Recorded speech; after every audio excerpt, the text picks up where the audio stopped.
Welcome to the Nerd Party.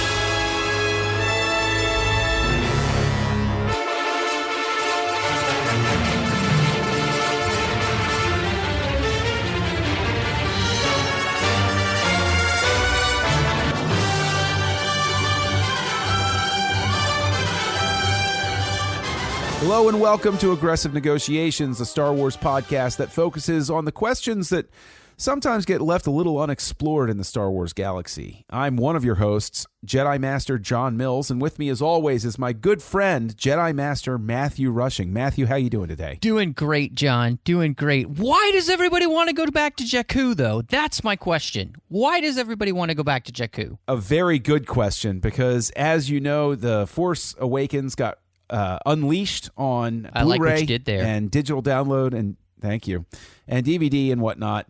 And last week we talked about the features. We rated the features, what we thought about them, what we liked, what we didn't.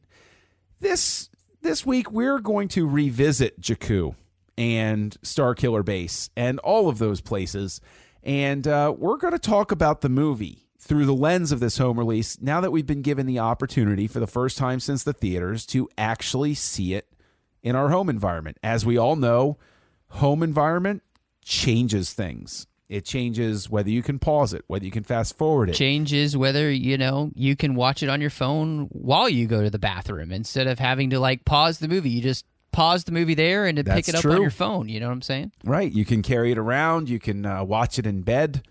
So you can have some intimate time with The Force Awakens, which is, hey, we're not judging. And so basically, I want to dive right into it, of course.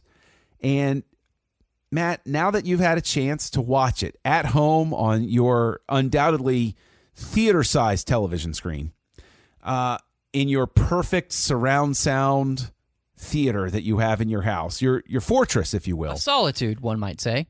Well, you let people in there from time to Every once time, in I a while. think. They have to be kind of special. Did you have a different experience? Do you have a different opinion of The Force Awakens now that you've had the opportunity to watch it in the comfort of your own home? This is a really great question. It's something that I've been wrestling with the film. I mean, I feel like, and you know this, John, the moment that we both saw it, and we were texting back and forth after our first viewing. I mean, I know it was super late for you, but you were still jazzed because you're on the East Coast, I'm on the West Coast, and we were talking back and forth, and I know we were both wrestling with the film. And I feel like I have been wrestling with the film since it came out. And sure. I think I've been having a harder time with it still than you have, is my take, just per some of our conversations. And I think I've finally just kind of come down where I'm going to stay with The Force Awakens, which is, it is good. I like it. It's just not great.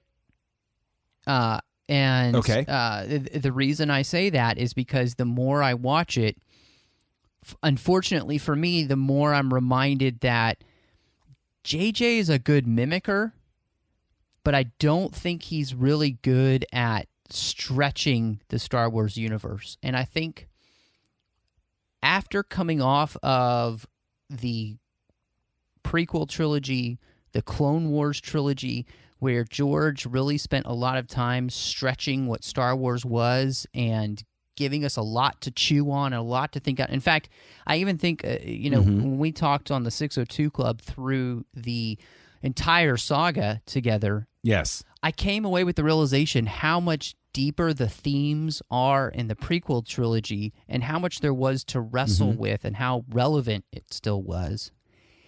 And what frustrates me still about The Force Awakens is that it could have been a more relevant film, and one I think that was more important with more to say if JJ had took the time to allow those story points that would have been resonant to come forward instead of always going for faster, more intense with just the running and the sweating and, jumping from thing to thing. So it's not bad. It's just it needed it still needs time to breathe for me.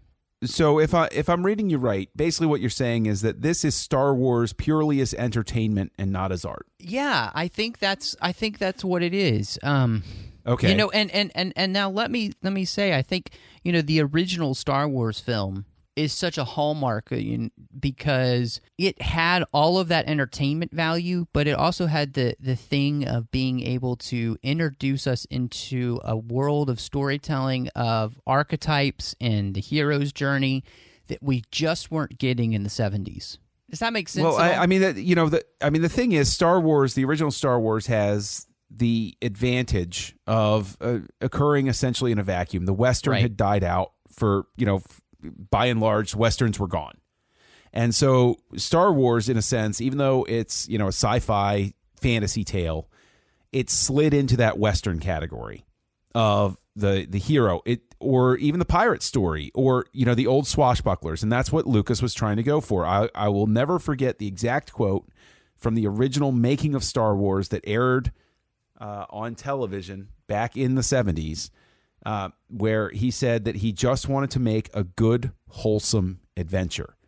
Now, I think that the original Star Wars is just that, is in fact a supremely crafted piece of entertainment that becomes art by virtue of its execution, right? Yeah.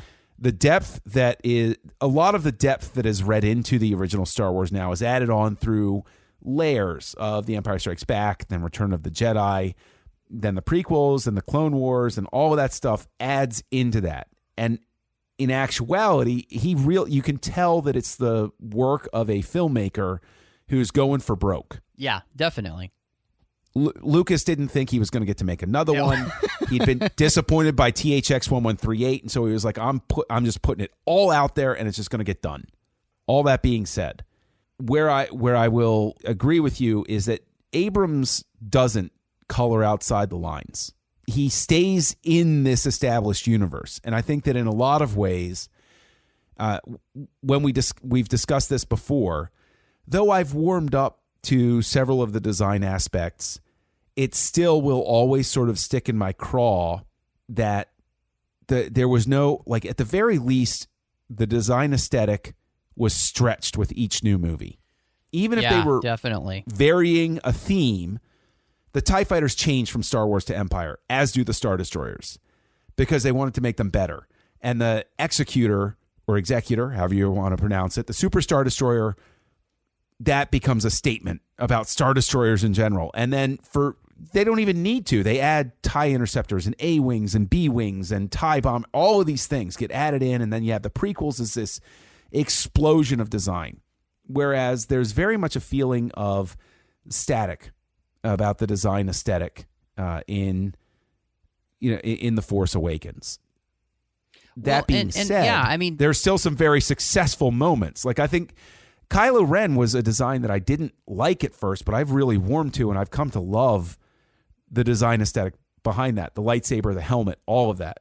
And I don't want to belabor the point, but like, there are still good parts of it, but I think that if you're going to knock it on anything, it's the fact that JJ's coloring within the lines.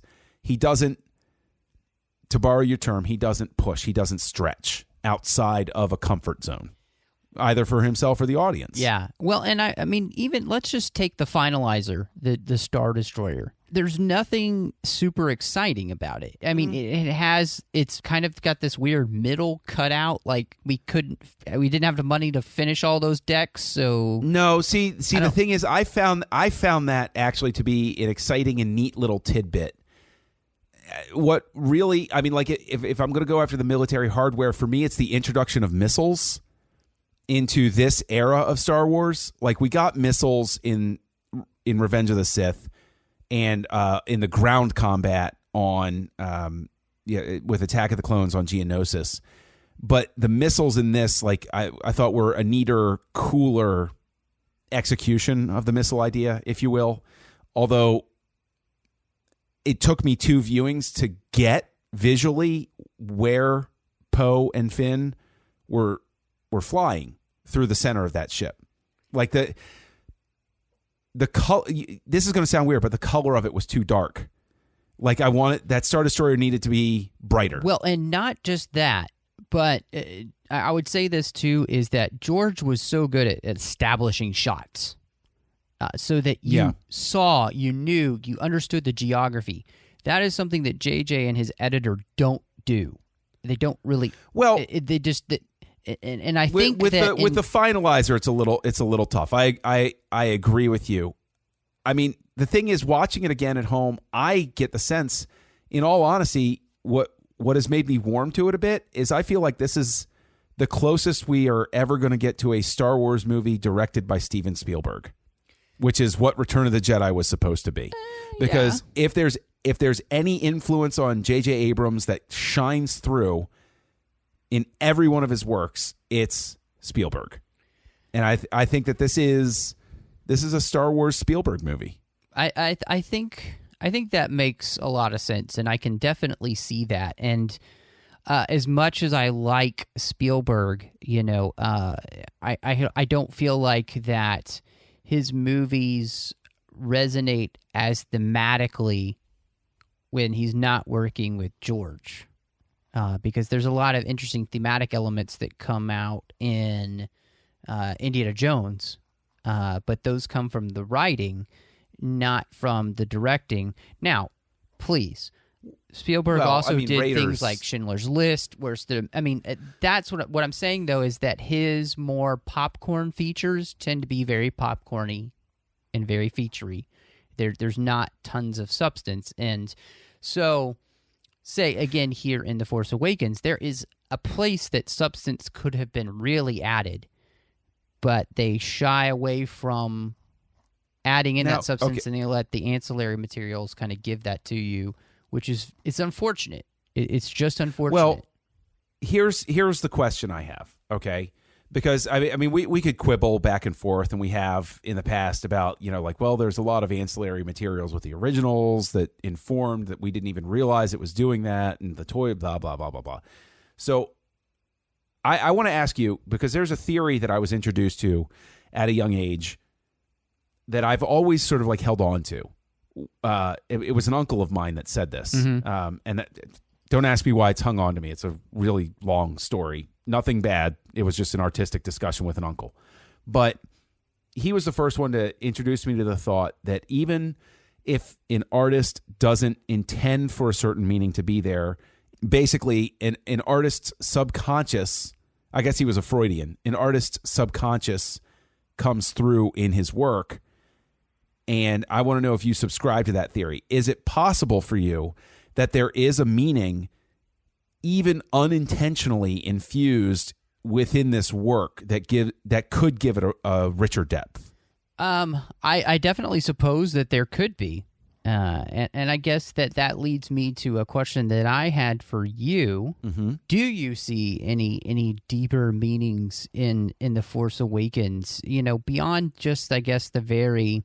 I don't know. Do you find something of real depth and value in this, or is it more popcorn wars? You know what? I will say that it was the home viewing that solidified, because I really chewed on it for a long time. And viewing it at home helped solidify a read that I have of it that I think is unintentionally there. I think it's actually unintentionally there. I think if you went to Abrams or even Kasdan and gave them this read, they'd be like, what? I don't know. But if you take the storyline of Han Solo through this film, you're seeing in a subconscious way Abrams exploring the idea of Lucas himself as it relates to his own big creation. And you see, a lack of respect shown to him by the people who say, you've let us down before. And here's this old man who's legendary, who's saying, wait, no. I've still got something in me. And he's surrounded by, if you want, the Guavian Death Gang and the Conja Club are fans that are like, no, we're through with you. But then you have Rey and Finn as sort of the believers in Lucas, carrying him through. But eventually Lucas cannot escape the fact that the fans have rejected him by and large over time. You still have, again, and so you have that moment where the father goes to confront, the son who is essentially all of these people, the embodiment of all of these people that he is inspired and, shown a way to, and they have turned their backs on him and they're done with him, and he can't escape it, and his time in this world is over. So you're saying that J.J. Abrams is Kylo Ren? No, I actually think that Kylo Ren is more more indicative of just the fans in general, Kevin Smiths of the world, if you will.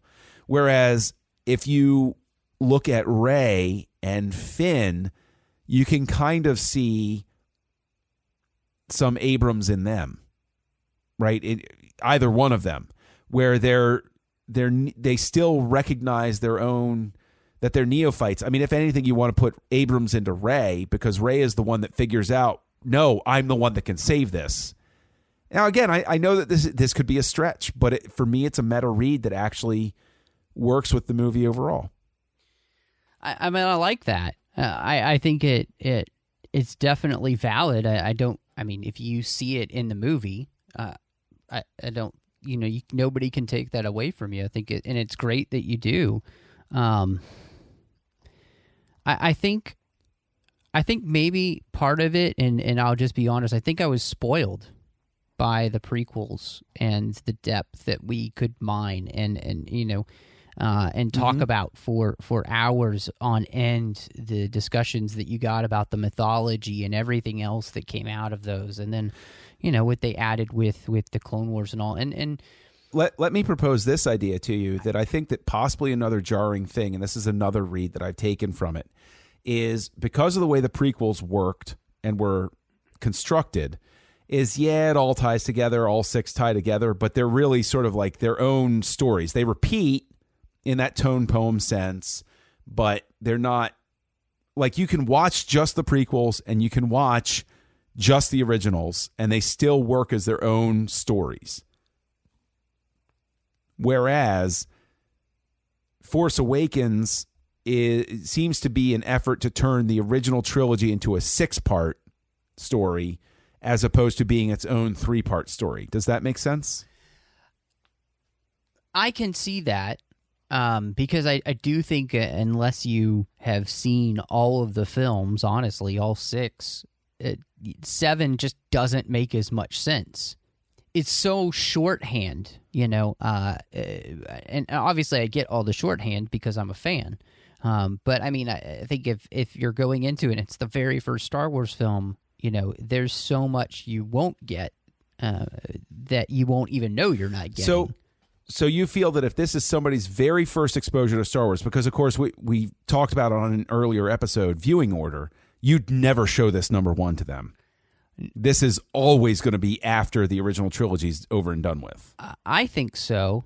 Because, and the other thing about this too is that, if you showed this to somebody first, can you imagine showing them 4 now after that? And then they're going to have that weird thing in their brain of, 4 just kind of seems like a copy of The Force Awakens. When no, it's the other way around. No, okay. See, I'm glad you said that, because Abrams copped to taking story beats. He did, and I will go down fighting. I will hold the flag as I charge the hill, and the cannon goes off in my face.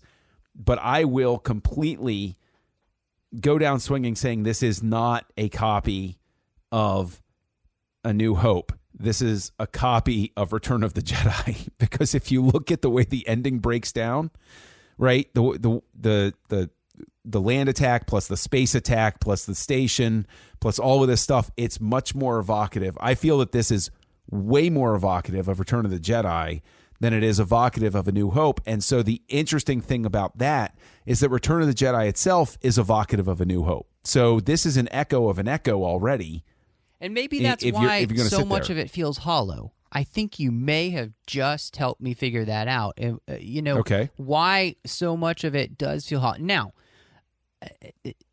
this movie has some amazing things in it, and I do want to talk about those in a second, but I want to deconstruct that just a little bit more. I think that there are, as Abrams already said, there's elements already from A New Hope that we've kind of lifted and put in here. There are beats that we've literally just lifted, put here. Same thing with Return of the Jedi. And so, yes, it kind of feels like Star Wars paint by numbers. Oh, well, this works, this works, this works, this works, and this works. Put that in the, you know what I'm saying? And like, I do. You know, and that's where I think that the difference comes from, is that when you have, again, I hate to come back to this, but when you have George writing the story, the Star Wars universe is so much bigger than that in his mind. It's not just this small little thing that Star Wars is this. And this is where I think the thing becomes, is like, the film was made by people for whom Star Wars is only 4, 5, and 6 for the most part. But given I agree with you about George Lucas and the man and his artistry, all of that stuff, I want to challenge you, because, again, going back to the Return of the Jedi thing, Lucas himself borrowed from himself for, storytelling shortcuts. They'd even, as we found out in the Making of Return of the Jedi book, they'd gone so far as to like build a mock-up of a set for the, what would later be repurposed as Mustafar in Episode 3, but like the big lava lair for the Emperor. They'd actually gone and built like the whole mock-up set that they could have, turned into a miniature or something like that, when Lucas was like, nah, I'm just going to put it on another Death Star instead of on Coruscant, and sort of, and pulled back. Now, again, I want to be very clear, Return of the Jedi is actually my favorite of the original 3 movies. I know that I'm a heretic for saying that, but like, I'm offering that because I want people to couch that in, that's coming from a place of love and not a place of, the typical Return of the Jedi bashing. What is it for you that makes it not work in this case? Or are we possibly answering viewing order by saying that now authoritatively you have to have the prequels, at least one of them, as some sort of buffer between Return of the Jedi and The Force Awakens, so that you're not going Return of the Jedi straight into The Force Awakens? You're having some sort of break. No, I don't think so. I still think because story-wise, I like the way that things progress, and that, for me personally, that's just how I like to watch things. So, and that's how I would definitely show it to somebody the first time. After that, do whatever you want, but at least you understand the story at that point. For me, I'm with you. I think Return of the Jedi works. I like Return of the Jedi a lot. I actually like it more than Star Wars. I know I'm a heretic for saying that. The thing is that I think what makes it work is it doesn't just, to me, it doesn't feel like just a carbon copy, because there is a lot of uniqueness that they added to the world, and they added a lot of things in there that, yes, we go back to Tatooine, but we go back to a place that we've never been before, and we add a bunch of new things that really pique your imagination. We go to a whole new planet with Endor, and so we're not really spending all that much time on the Death Star, which is, sure. We're meeting new aliens like the Ewoks and stuff. We've got essentially by ships. By the final cut, they've turned the Death Star into a landing bay in the Emperor's throne room. Exactly. So it's not really about that. It's just about trying to put the nail in the coffin with the Empire. At least that's what we thought at that point.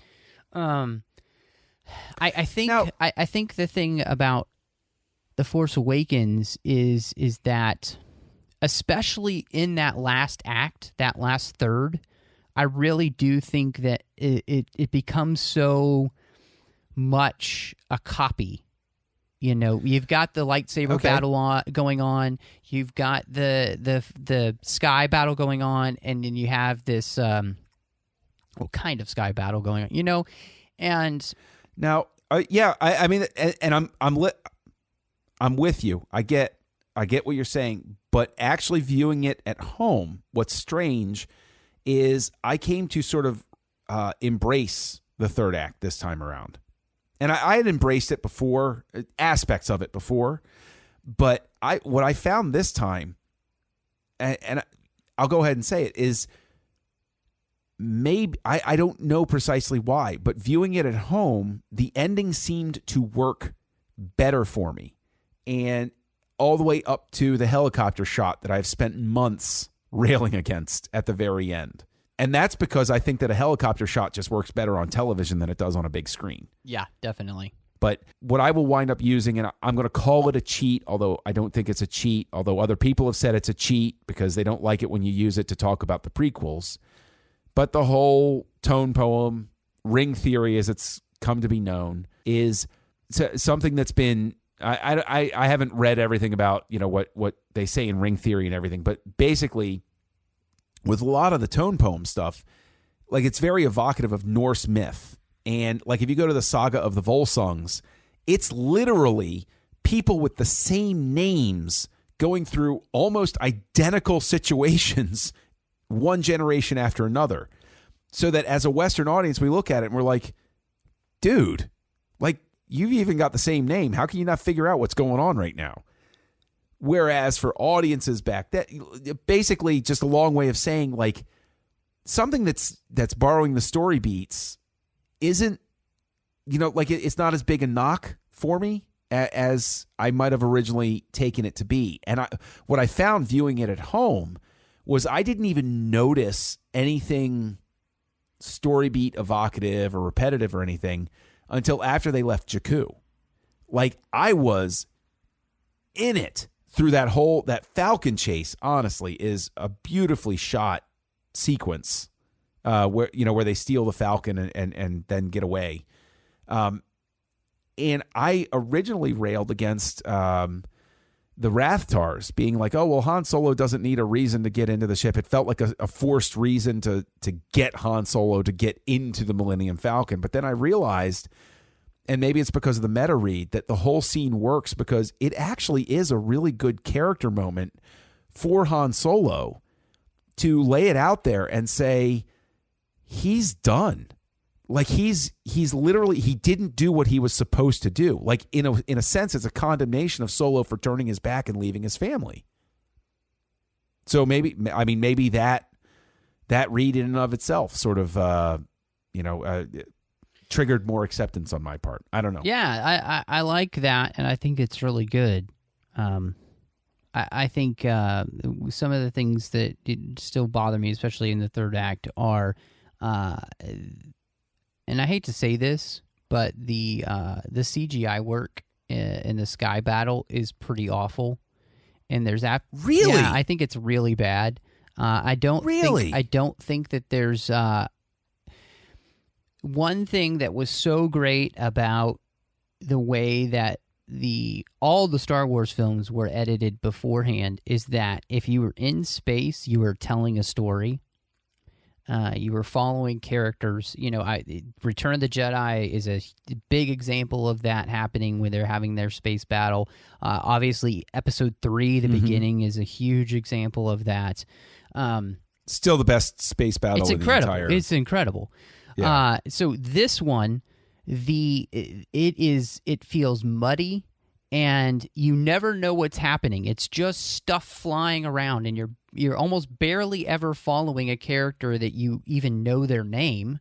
So I see what you're saying. There's no what you're saying beat, is, and right. The actual work, the CGI work, is not great. It's not at ILM's best. It feels muddy and dark. And okay, I don't necessarily agree with that. The muddy and dark part, but I mean, that's varying degrees of like, dislike, acceptance, and stuff like that. But what you're saying with the space battle is, in the space battle, let's take Return of the Jedi for instance, because it's a sort of a 1-to-1 in terms of the way the battle is going.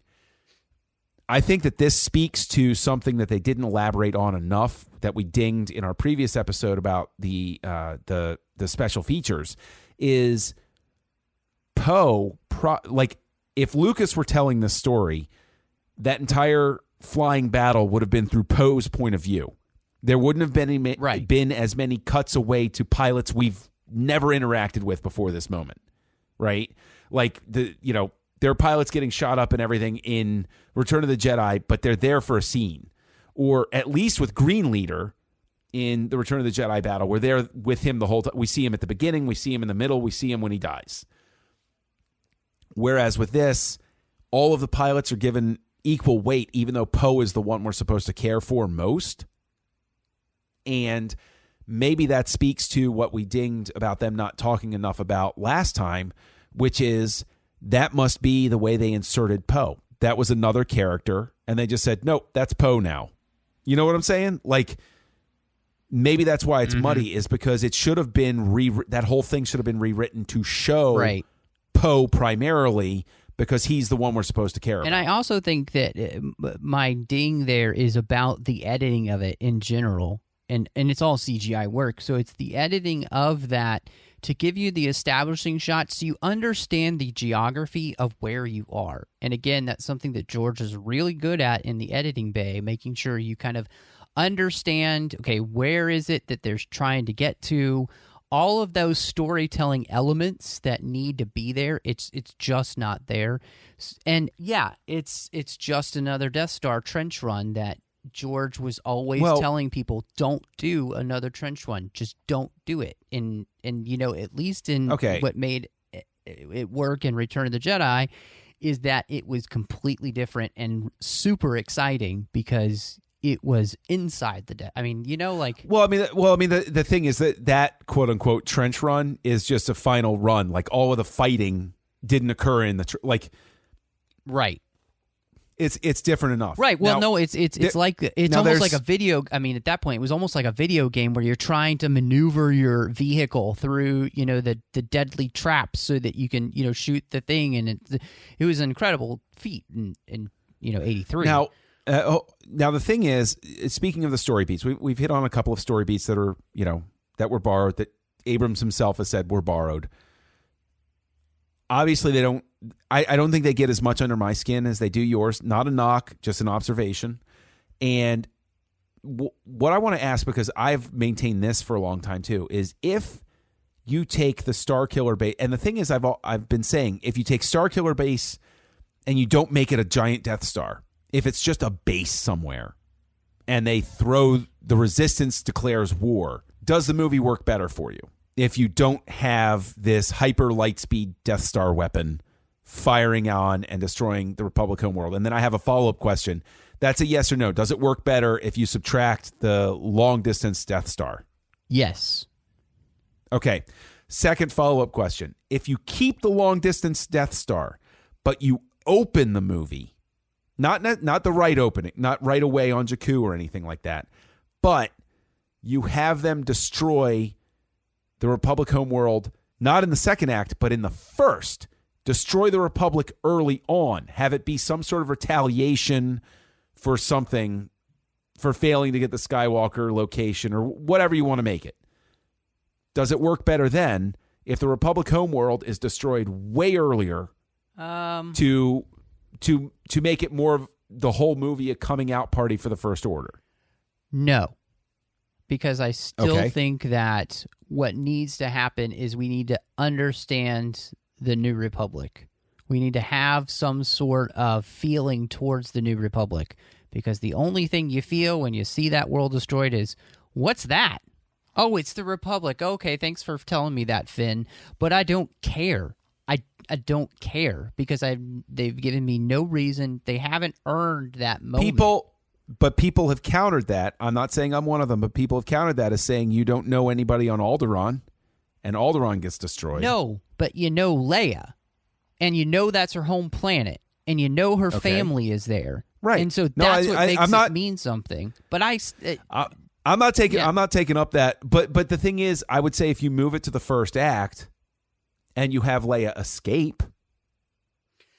You see what I'm saying? Yeah, you could have Leia escape. What you could have done, and this would have been brilliant, open the film with Leia in front of the Senate. Right. Asking for more help for the Resistance. And as she leaves, she's warning them, saying, the First Order is stronger than you know. Have her be able to get off the planet, and the next thing you know, the planet's being blown up. You have set up an amazing... Right, and the resistance is something that she set up under shell corporations. Right, yeah. Okay, now we're essentially rewriting the movie at that point. And we're doing a good job of it. Well, but given that, I agree with you. You and me, seeing her in the Senate pleading her case, we're like, yeah, that's it. But people very specifically, I mean, is it possible that we just need to accept the idea that, people rejected the prequels. They didn't, not everybody, obviously not everybody. The prequels are actually better reviewed than people give them credit for. But at least popular perception-wise, they wanted to stay away from anything having to do with a plea to the Senate. They didn't want to have a Senate hall or Senate chamber. No, because, and I reject that, and I throw a challenge flag on it, because I think the way that you make it work is, one, it's Leia. And we already have a connection with Leia. All the fans already have a connection with Leia. And put it this way, too. Fans already have in their mind this idea that Leia is involved in politics after Episode 6. Because so many of us have read the books and everything. So I think it works. And again, it doesn't have to be a long scene, and the rest of the movie's not going to deal with politics. But if you open it up like that, it really sets up this amazing, what we were talking about earlier. I was saying it gives resonance, this idea that there's an enemy out there that people don't want to take seriously. There's one person out there who's crying in the wilderness saying, listen to me, or we're gonna face something terrible. You know what I'm saying? I hear you. I think you and I were very much in agreement on that. So all of that said, though, is it possible for you, if they come back, with Episode 8, because Abrams said in that recent interview, he said this is only supposed to be a bridge. He's like, I'm queuing it up. I'm teeing up the ball for somebody to come in behind me and just knock it out. I'm soft, slow pitching it, and Rian Johnson's going to come in and he's going to knock it out of the park, right? Does your estimation of it improve if the next one addresses those things that you wanted to see? I think this is my feeling of what's going to happen to Episode 7 as we move forward down the line, is it's going to continue to get weaker and weaker and not better and better. I think the problems in the film are going to get more and more apparent to people as time goes on, not less apparent. Because what's going to happen is, I think Rian Johnson's going to come in and he's just going to kick our ass with something awesome. I really think that's what's going to happen. I think he's really going to give us something that adds something to the Star Wars mythos. In the same way that, John, we've talked about in the 602 Club, the frustrations that we have with Star Wars Rebels. When it's not giving us the mythology, it's just kind of wasting time. Star Wars, this is Episode 7. I don't want to be reintroduced to I don't need to be reintroduced to Star Wars. You're making an assumption that is wrong. Now, apparently people loved it, which is great, and I like it. But I also felt like I'm taking baby steps, and I don't want to take baby steps. Where I'm coming from now, the different angle I'm coming from, and I hear you. I think I was at your point, and I've sort of like switched around. And I think the reason I switched around is because I view this is the Star Wars movie that isn't about, now, and this will sound terrible, but I think this speaks to what Abrams said. This is the one that's not about story. It's about character. And I think that makes it unique and different in terms of being a Star Wars movie. Because with a Star Wars movie, the whole joke was always faster, more intense, faster, more intense. And you even see in some of the behind-the-scenes stuff with Episode 3, like Hayden Christensen delivers a line and Lucas is like, cut, okay, next setup. And you actually see Christensen go up to him and say, I didn't like the way I did that. Can I do it just one more time, please? And Lucas is like, no, it's fine. And Christensen is like, no, please, just one more time, please. And I think that we're very used to Star Wars being about story because that was Lucas's whole thing. He even copped to it. Story, story, story. And I think that this is a Star Wars movie as a character piece. No, I agree. And as a character piece, I think it's a tremendous success. I love what they do with Han. Right. I love what they do with Rey. I love what they do with Finn. I even love what they do with Poe. And BB-8, who's a great character. And if this is, in fact, a handoff character piece, a way to get us to a place where we accept these characters as our main ones, then I think my estimation of it, I think that you and I were economists and we're looking at it. And I think we both predict accurately that it's going to come to some people's opinion of it is going to fall over time. Some people's opinion of it is going to raise. But I think that if there's a median line, like I'm on the north side of the median line and you're on the south side of the median line. So you view it as falling to a certain point. I view it as sort of stabilizing to a certain point. And I think the reason that I get everything you're saying, but the problem is that I have with it is that it could have been story and character. JJ had all the pieces there, and I feel like he just didn't do it. Like he made the legitimate decision for himself. No. We're going to take some of these story elements out that we have in the script. We're not going to use them, and it was a mistake. I think it's a huge mistake because I think you could have had story, resonance, and character, and this movie could have been. I could have maybe called it the best Star Wars movie. That's my frustration and my anger with JJ. I feel like he just threw away the opportunity to make the best Star Wars movie ever and instead made the most okay Star Wars movie ever. And because the plot points, I think, as we've talked about before, especially in the 602 Club, were there for them to make this film big and have something important to say. I don't feel like this film has much important to say because they cut out the important parts. Okay. Now, as a final question, in terms of, and this is what I want to highlight very much, is rankings for movies are fluid, so far as I'm concerned. They can change. Yes. There could conceivably be a time in my life where Episode 3 is not the best Star Wars movie ever made. I don't foresee it happening, but it could. Where do you have it ranked right now in terms of Star Wars movies?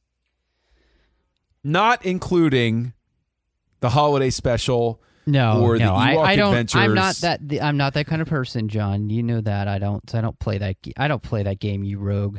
And so for me, this is the 6th. So this is number 6. So which one of the originals did it beat for you? Oh, it didn't beat any originals. It didn't beat any of the prequels? No, you said originals. Well, I consider the prequels originals because I'm not a jerk. I see. Gotcha. The only prequel that this beats is Episode 2 and the Clone Wars movie. So interesting. You will consider me a heretic then? That's fine. Because for me, I actually have this presently because I'm looking at my Letterboxd list. Yep, me too. Because Letterboxd is beautiful for lists. It's beautiful. And keep in mind, and I actually have this on the front of my Star Wars films ranked list on Letterboxd, subject to update depending on mood. Okay, so it could update. Right now, it's number 5 on the list. I do want. I feel like I've come off really hard on the movie, and maybe partly is that. I don't know. I guess I listen to enough podcasts, and I don't feel like people really hard enough on the film as they should be. So I feel like it's maybe my job to be that lone voice in the wilderness, and I'm okay with being John the Baptist eating locusts and wearing camel hair. Oh no! You don't get to claim the John the Baptist throne. If anybody's going to get his head cut off for not being able to keep his mouth shut, Matthew, it's me. This is probably true. But I want to say, for me, what really works in the film is the characters of Rey, Poe, and Finn. I really like those characters, and when you were talking about character, it's those moments. What works for me in the end of the film is Rey and her awakening. All of that I just think is so good. I love Maz Kanata. I love that character. I think she's phenomenal. I can't wait to see more of her. I love some of the background characters, like the Crimson Corsair in Maz's Cantina. Crimson Corsair. Yeah. Black Series figure. We were talking about this today. We need that figure. Need it. And General Hux. Yeah, General. I like General. I think he's really interesting. So there's a lot of great work that they did here. My frustration came from my love of Star Wars and the knowledge that I felt like this had all the pieces to be even better, and it just, they missed the mark. And so, and for me, I might be weird. I have one last question for you, John. Because for me, Han's death means nothing. Like, I still feel nothing when I watch that scene. Means everything to me. And it was, for me, I won't lie, that for me to finally really plug into it. Okay. Because, and I've said this elsewhere, and I think you've said this elsewhere as well. As soon as I heard the announcement, Harrison Ford coming back for episode 7, I looked at the person next to me and I said, he's going to die. Yep. And they're like, what are you talking about? I was like, there's no way Ford's coming back unless they ice him. There's just zero. I'm like, he's been trying to kill him since 1982. Okay? Give me a break. And yes, I know Return of the Jedi was released in 1983, but I'm talking about 1980. Never mind. So, okay. The reason it means something for me is, number one, I think it's played beautifully. Number two, and this is a cheat card. This is such a huge cheat card, but the way you react to any scene in a movie has to do with who you are, your surroundings, all of that stuff. Definitely. Who does it speak to? For me, what made it finally resonate was seeing it with my kids, because I finally plugged into it as a dad.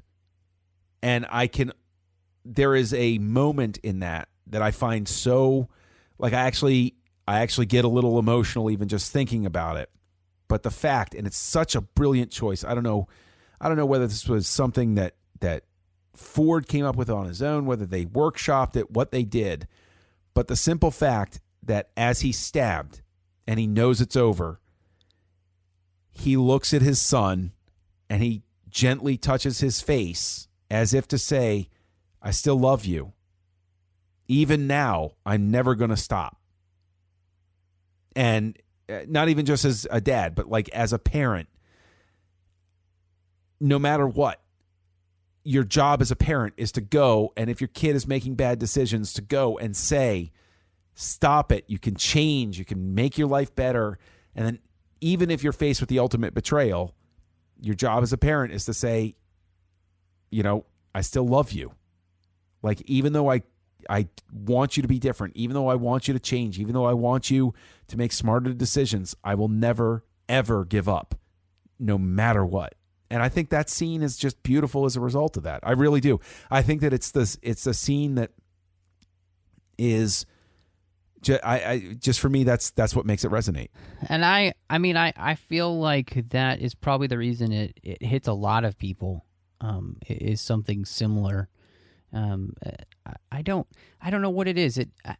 I wanted it to mean something to me, and my wife and I were watching the film, just a couple weeks ago, and it still just doesn't hit me. And I know you'll call me a heretic, but the scene in Batman v Superman, the whole Martha scene, that makes me tear up. This scene doesn't, and I don't know why. I because I want it. I want to get there, and maybe one day I'll get there.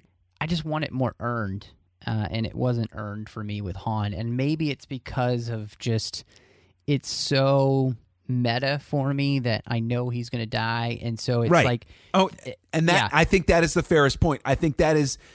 Anybody that came into this and not saying Han's going to die. I mean, seriously, we talked about this the first time I watched it. Yep. It's like the minute he stepped on screen, I was like, stopwatch, go. And I was just waiting for it. I was like, is he going to die? No, too early.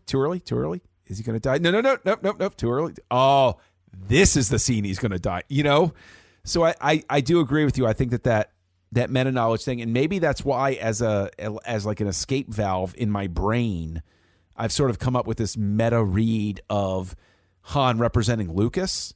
Is maybe there's a part of my brain that's like, okay, there needs to be another read of this so that it's not just something, because the last thing I want it to do, because it's not a successful scene if you just boil it down to like, well, if you're not a parent, you just don't understand. Like that's not right. That doesn't work, guys. Well, and I mean, part of it too is like, Han is filling the archetypal role of the old wizard almost, that the old man. He's the knowledge bringer, and it's a beautiful thing that the old cynic is now the one to impart the knowledge of the Force. Yeah, exactly. And that part I really like, because they gave a new piece to his character. I think part of it for me too, and I know we're going long, but who cares? It's The Force Awakens, so we're supposed to. The thing that I wish that there had been some way for us to have, in Star Wars doesn't do flashbacks, but it's like I would have loved to have had some connection to Ben and Han and Leia when things weren't crap, like when their son isn't evil, so that there's that. The way that the Clone Wars gave you that thing about Anakin, so that when he fell, it's like, but he was a hero. I saw him be a hero. You know what I'm going to say is I think that this gives us an in to another look. I want at this point to do character, like one-to-one character analysis. I think we've got a series on our hands here to take character analyses and look at characters in The Force Awakens versus characters in prequels and original trilogy and that sort of thing. Because for me, Kylo Ren works as a musing on Vader. We've never seen on screen what Vader was like when he first got in his armor. Like, for us, mentally, it's always been Vader gets in his armor and then all of a sudden he's walking around giving speeches telling people to knock it off. Whereas I think that this Kylo Ren is actually much more probably what Anakin was like when he first got in that armor. Right? Like, he hasn't, throwing temper tantrums, that kind of thing. I mean, he wasn't at killing people yet. Well, yeah, he was just throwing temper tantrums. Like, it wasn't, I mean, that, and that's just how I read Kylo Ren. That's why Kylo Ren works for me now as a character, because initially I was like, I'm looking for the in here. But the thing is, I see him now as somebody who truly is like his grandfather, if you will, where, to speak to Han's point, there is good in him, but like he's out of control. Yeah, no, I think that's and that's one of the reasons I kind of came to accept him, is actually he's just so much like Anakin, and I appreciated that actual connection to the prequels, that really the grandson is more like the grandfather than the parents wanted to admit. They were trying to push that away, like push him into other things, and that's actually something that I can say. You opened up and shared a little about why Han doesn't resonate with you, and so I guess I'll close out with saying that my own anger, and this is why Anakin is a character that resonated with me from the prequels so much, when he didn't resonate for some others, I guess, is I feel like I understand him, and I feel like I understand Kylo in the sense that when I was a young man, I had real anger problems. And so I think that's sort of an in for Kylo too, is be like, I want to go give the kid a hug, not to like demean. And it actually infuriates me when people refer to him as emo. Like, that actually drives me up a wall, because like, that's the problem, is people are just like, oh geez, he's just emotional. It's like, no. Han touching him on the face and that tender moment should have happened 10 years previous, but it didn't. And that's, maybe that's another layer to Han's death scene, is Han's realizing this really is what I should have done before instead of running away. Apparently parents in Star Wars are really crappy, except for Poe's parents. They were great. But otherwise, I'm actually, I'm sick of people beating up on Owen and Beru. No, they were great. We talked about them in our 602 Club episode, how they changed the course of Luke's life because of the love and support they gave to him for the most part. Right. I know that it was a tough life for Luke, and he dreamed of bigger and better things. But yeah, I'd run a pretty strict household if I knew that I had adopted the child of the greatest monster in galactic history. Oh, I'd cut off the internet. It's like, no, you're not doing anything. You're going to bed at dark. It's every like day. trying to raise, like, Superman. How do you teach a kid who has all this power and can really do whatever he wanted? So right, it's exactly. the same thing. Yeah, like every time Luke has like a temper tantrum as a kid, like Owen's hand just like sort of like gravitates over toward his rifle. Bruce's like, Owen, knock it off. It's like, no, I'm just saying. Exactly. Oh, John, well, I think that we should probably end it there. Obviously, The Force Awakens and everything in Star Wars is something that we can just be loquacious about for hours. But before we go, did want to kind of mention a couple of places that people can find us online. You can find us at thenerdparty.com. You can also find us on iTunes. You can find us, of course, on Facebook at facebook.com/thenerdparty. We're on Twitter under the Jedi Masters. And if you're wanting to know more about the Nerd Party Network that we're on, you can also follow them on Twitter now at Join Nerd Party. And John, we love to have emails from people, so if they would like to send us their thoughts and their comics, we love to hear that from you. Please send that to an@thenerdparty.com. So those are kind of all the places that you can find the show and the network. But, John, there's a lot of places that you are online beyond that, so please let everybody know where they can find my gracious master friend. Well, thank you, Matthew. You can find me trolling around on Twitter at KesselJunkie, KESSELJUNKIE. And I mean, seriously, if you're listening to this show, you should know how to spell KesselJunkie. Pretty much, yeah. Come on, guys. Yeah. You can find me, actually, for a little bit longer, co-hosting Commentary Trek Stars over on the Trek FM network. You can find me co-hosting another podcast called Words with Nerds that I co-host with my buddy Craig. Not affiliated with any network, but we are crazy and zany and talk about a lot of stuff. And, that's where you can find me online. Matthew, where can they find you? Well, John, you can find me on Twitter at MattRushing02. I'm on the Trek FM network as well on a few shows. I do in there called The Orb with Chris Jones, where we're talking about Deep Space Nine. I do Literary Treks with Dan, where we talk about the books and the comics of Star Trek. We're interviewing the authors. I'm also on the 602 Club. We've mentioned that here before. And that's our general geek show.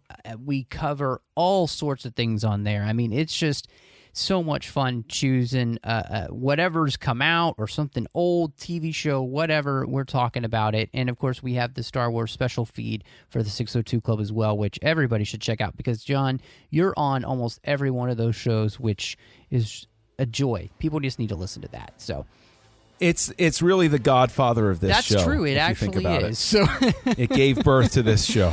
And, of course, you can find me on my own personal blog at 42lifeinbetween.wordpress.com. Now, John, I think it's time to close negotiations. Matthew, negotiations are closed. I've got a good eye for talent. And Daisy was just doing like a little rap one day, and I just said, you know what? I can make you a big star. So we decided to collaborate on a song together. 1, 2, 3, go. We all up in the desert and we're filming Star Wars. Because of our diet, we can't eat no Mars bars. Because of the explosion, they be crawling on our floors. Because of all the heat, we can really make some s'mores in the desert. What? In the desert. What? What? In the desert. What? In the desert. What? What?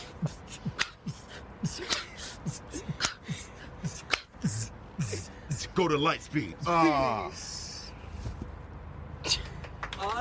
literally got nervous doing that. And that's what happens when you take too long in between takes. Join the revolution. Join the Nerd Party.